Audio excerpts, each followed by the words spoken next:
Good evening, fan duelers. Welcome to episode 4 of Grade A Fantasy. I told you I was gonna do my best to, try and even these things out, not to put out an episode every few days apart. So pretty much this one is pretty much a preseason wrap up. Today is the day that 53-man rosters are due to be submitted to the NFL to get ready for the season. Pretty much, literally a week and a half away from like right now. If you really want to be exact, we're literally like what 8 days from the Thursday night game, I guess, if you want to put it that way. So, and then obviously week and a half from the actual first full slate. So pretty much, I just wanted to go over today preseason news that, well, obviously almost any preseason news, but these are specific notes for preseason news for you guys to hear, and pretty much it could affect your lineups. And I think all the news that I have right here are pretty much important because they open up a lot of salary, because there's a lot of cheap options that are starting to look even better than they originally did.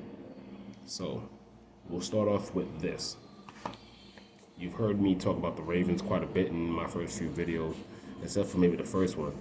But with their injuries and like that offense is not really completely there.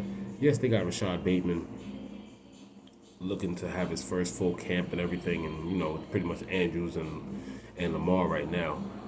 But just signed earlier today, who was cut from the Raiders. Kenyon Drake signed with them today. That should let you guys know that with the news that I put out a little while ago about Gus Edwards. Gus Edwards is out. Let's just put that right there. He's on the PUP list, so he can't come back till October. And then Dobbins is still coming back from injury. Look for Kenyon Drake to definitely get some touches.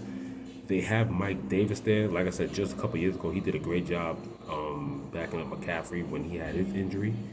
But with Kenyon Drake is a good combo back. Pretty much big, strong, good hands, and can run. So if you ask me what's going to happen now, Mike Davis, who I think was 54, and I think Kenyon Drake is somewhere in, I think it's 5'6", if I remember properly. If you ask me, I think Mike Davis is still the starter. And then you might have Kenyon Drake come down to the third down back because he's the better pass catching receiver. Mike Davis can do both, but Kenyon Drake is the better combo back. So if you ask me right now, Mike Davis would be the starter, as in he'll get the first 2 downs, and then in the third and long situation, 3rd and 4 even, Kenyon Drake, since he's pretty strong back, he's just not a scat back that just receives. He can pretty much run through the holes, and he's not the fastest guy, but pretty strong. I think Kenyon Drake would be the 3rd down back, but those are still options in pretty much barren offensive lineup. After Lamar and Andrews, yeah, we're looking on Bateman, but who else is there? If there's one thing the Ravens haven't really done is like bolster the wide receiver core. It's kind of like Green Bay in a way, but at least Green Bay had Devontae Adams. So that's the situation there. Kenyon Drake signed with the Ravens, so now it's him and Mike Davis. The Ravens definitely don't trust the 2 rookies that they got. Obviously, if they bring in Kenyon Drake, they're definitely not trusting. There's a guy named Hill and somebody else, but as you can see, I'm not paying attention to them because all I can remember is one of them last names. So that's one thing you might want to look out for, some bargain chips. But if you ask me who I would pick, gun to my head, fantasy-wise, I trust Mike Davis more. I mean, don't get me wrong, I know who Kenyon Drake is. Kenyon Drake has been around, he's a vet, and he has experience, but Mike Davis, with his year backing up McCaffrey, and when McCaffrey got hurt, the year that he had fantasy-wise was pretty solid. Next on the list, big news in Houston. Big news in Houston. So, as you know, last year, the whole David Johnson thing, pretty much they had a committee. Houston pretty much had a committee. They didn't have a clear running back situation. So Marlon Mack got cut today, just a little while ago. So the rookie, Dameon Pierce from Florida, 4th round pick, he is pretty much damn near 90% that he's going to be the starting running back. It is not confirmed though. I'm not confirming it, but the fact that Marlon Mack got cut, Dameon Pierce did have a good preseason, And then from the first preseason game, there was reports that he was outplaying him from the preseason game and throughout practice, and pretty much solidified. I think he scored like a touchdown on the first drive, whatever the way, with the energy and everything, how he was running. So Marlon Mack got cut today, former Indianapolis Colts running back. So Dameon Pierce is pretty much 90% confirmed. It's most likely he's going to be the starting running back. And for DFS purposes, I think it's worth a look. I don't think he's a easy piece. Like I said, I don't think this is an Alexander Madison thing, because going against the Colts, his role might get reduced due to game situation and game circumstance. He is mainly a runner. Florida didn't really use him as a receiving back, but he did get some receptions. His career in Florida's more of a passing offense, but obviously with the coaching that they have now, they've tried to, pound it on the ground more, but he pretty much outworked Marlon Mack, and 23 touchdowns rushing, 5 receiving. I think he finished the senior year with just under 40 receptions, or in the low 30s. But the 4th round pick for Florida, he's 5,400. Most likely gonna be the starting running back. That's still value. He's most likely gonna be a starting running back on an NFL team. But because of the game script, if Indianapolis blows them out, you're probably going to be looking at Rex Burkhead most of the third, going into the fourth quarter, because Rex Burkhead is still there. We all remember Rex Burkhead's role in New England. He can run tough, yeah, but has good hands to catch. But who knows? Like I said, we don't know. There's nothing confirmed yet. But Marlon Mack getting cut, Dameon Pierce pretty much has really nobody in front of him. Like, Rex Burkhead is not the fastest guy and everything, but a dependable vet. Doesn't turn over the ball, but that's big news. And 5,400, that's definitely something that could definitely help you save salary if you decide to put him in your flex with another low price wide receiver. Like I said, if you remember my debut episode 1, there's tons of value in the wide receiver group for week 1 in DFS on FanDuel. So just to keep it out there, Marlon Mack cut, Dameon Pierce running back from Florida. For people who know I'm a Florida fan, I'm surprised that he worked his way in. I'm glad that he got a spot. I'm just surprised he worked his way in and got, a solid. He's not a great vet. Marlon Mack is a good back. I'm surprised his performance got Marlon Mack cut. Marlon Mack was pretty much part of a committee. Well, not of a committee, but a backup committee, because once Jonathan Taylor got to Indianapolis, Marlon Mack pretty much is what wasn't really needed. Naheem Hines is the more explosive wide. He's pretty much Indianapolis's Tony Pollard or whatever. Maybe not as strong running, but very fast and great hands. So Marlon Mack is gone.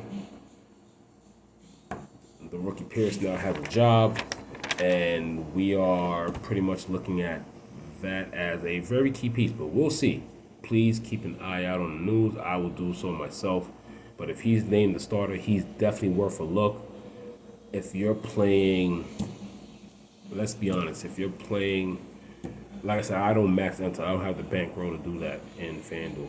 But for my personal wise, I've been getting a lot of satellites. I've been working the baseball slates, and with what I purchased already, I purchased like 10.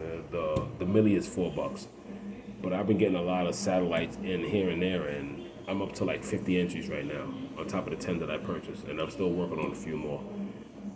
So personally for me, somebody who has 50 entries, I guess I'll have Pierce in maybe 5 or 6 lineups. Your lineup should look pretty fine with you've heard my status from before. You got somebody like Ronald Moore in the mid fives, and then you put somebody like a rookie like Pierce there. That opens up a lot. Depends on you if you want to go value defense, high defense. There's a lot of great options. Like I said, it's week 1. Yes, we're going on last year's knowledge, but there's a lot of things that can change. But when it comes to salary, you got 2 guys in the 5s in your lineups. That opens up a lot, and so he's definitely somebody that y'all should consider. Other than that, To me, there wasn't really much major news, but those are the two major ones with Kenyon Drake going to a depleted Ravens backfield. And like I said, the rookie Pierce, the reports are he pretty much has an open gate to pretty much being the top back. But like I said, nothing confirmed yet. I am not confirming it, but he's still worth a look. But let's be honest, I love Rex Burkhead, but Rex Burkhead as your starting running back is not going to get it done. So Dameon Pierce is definitely worth a look. He's definitely going to be low owned. He's going to be low owned, and if he's a starting running back, like I said, there's a chance Indianapolis blows that game out the water. A very high chance. Like I said, I think Indy is the biggest favorite in sportsbook at minus 320. I haven't looked at sportsbook from what I did on Saturday on the other episode. Like I said, this is grade A fantasy. I do grade A picks, but grade A picks is strictly for sportsbook per week.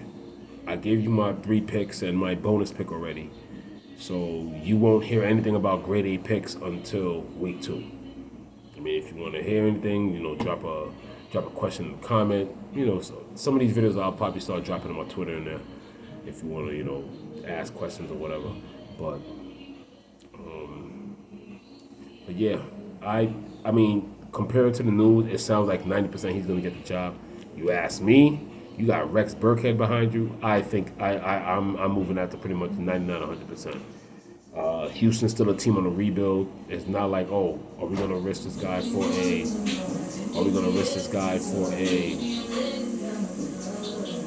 starting spot and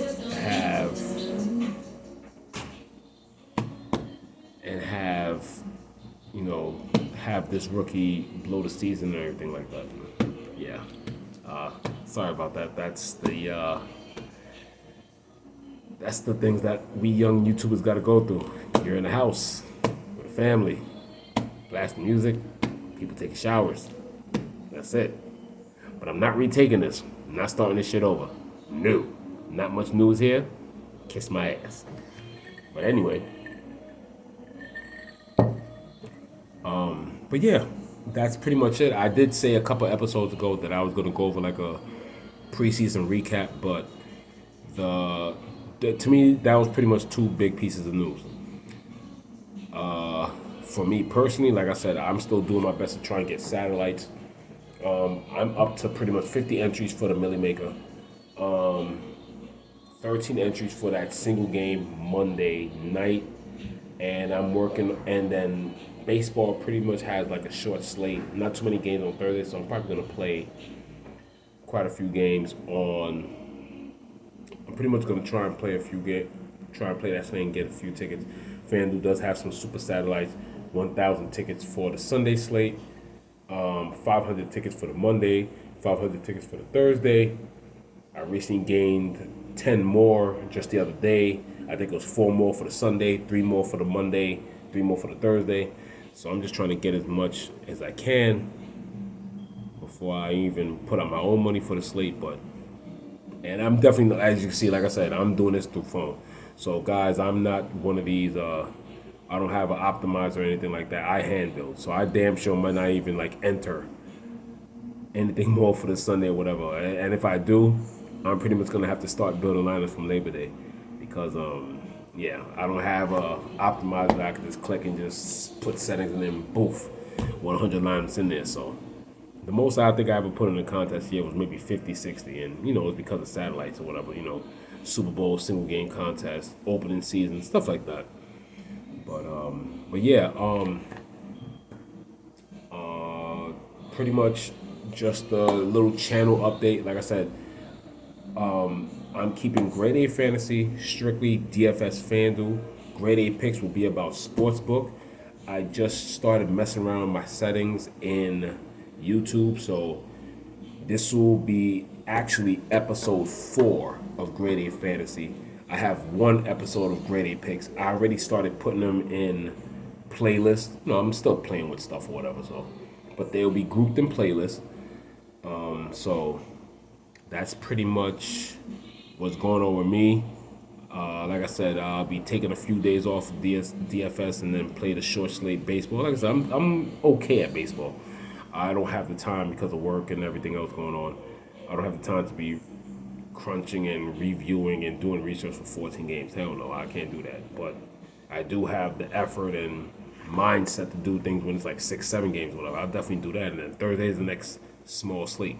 So with that being said, I'll give you guys an update on what's my FanDuel entries and everything, and that's pretty much it. It's just a quick video of important news, and those are guys you should look out for. Definitely cheap options.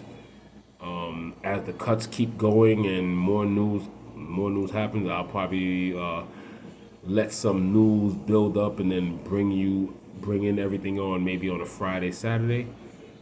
But as of today, yeah, the big news is Kenyon Drake getting signed by the Ravens. The Ravens are pretty much doing their best. You know the offense has an issue, and people are uncomfortable with what they have if they're bringing up. This is the second time they've had a common name that they signed pretty much off the street. I think it was just the last episode that I told you guys former Chiefs wide receiver DeMarcus Robinson just got signed. Wide receiver core is thin.